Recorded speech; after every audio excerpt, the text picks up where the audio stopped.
Pour piloter et évaluer la performance d'un projet dans le cadre de son évaluation, vous aurez besoin de définir des indicateurs de déploiement et de résultats permettant respectivement de mesurer l'atteinte de vos objectifs opérationnels et spécifiques.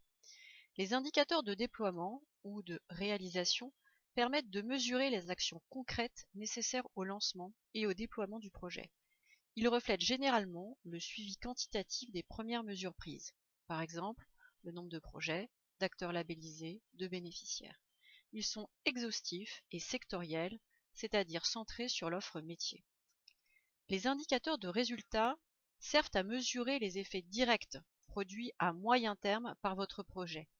Ces indicateurs se positionnent en regard des objectifs spécifiques.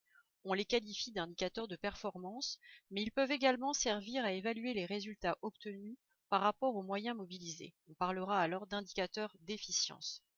Ils sont synthétiques et transversaux, c'est-à-dire centrés sur l'ensemble du projet. Ces indicateurs doivent avant tout se penser comme une source d'information incitant à l'action dans le cadre du pilotage quotidien de votre projet. En effet, plus l'indicateur trouvera son utilité au quotidien, plus l'évaluation s'inscrira dans un long cours, se déployant in itinéré. De ce fait, s'interroger sur la pertinence d'un indicateur consiste avant tout à se poser la question de son utilité. Pour mesurer l'atteinte des objectifs fixés, la définition de valeurs cibles est par ailleurs un moyen d'optimiser la réalité de votre pilotage. Fixer une cible permet de valider le dispositif en cours de construction, de renforcer ou encore de réviser les échéances prévisionnelles en les avançant ou en les reportant. Enfin, le choix d'un indicateur ne doit reposer que sur son intérêt à vous alerter sur le bon déroulement de votre projet lors de sa phase de lancement ou lors de la remontée des résultats attendus.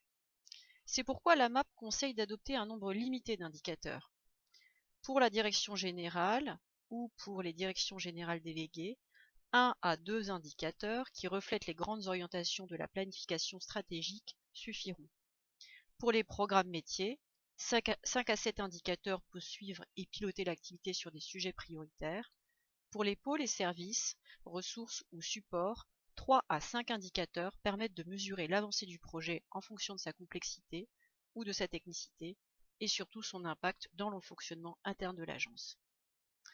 Le niveau de fiabilité des indicateurs devra également être mesuré au regard du périmètre couvert, mais aussi de la nature des données collectées.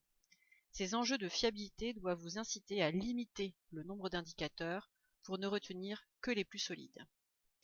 Si vous souhaitez valoriser ou communiquer sur votre projet, il sera plus pertinent de retenir des données d'activité ou de contexte qui pourront faire l'objet d'un document de pilotage complémentaire, c'est-à-dire une fiche d'identité de votre projet.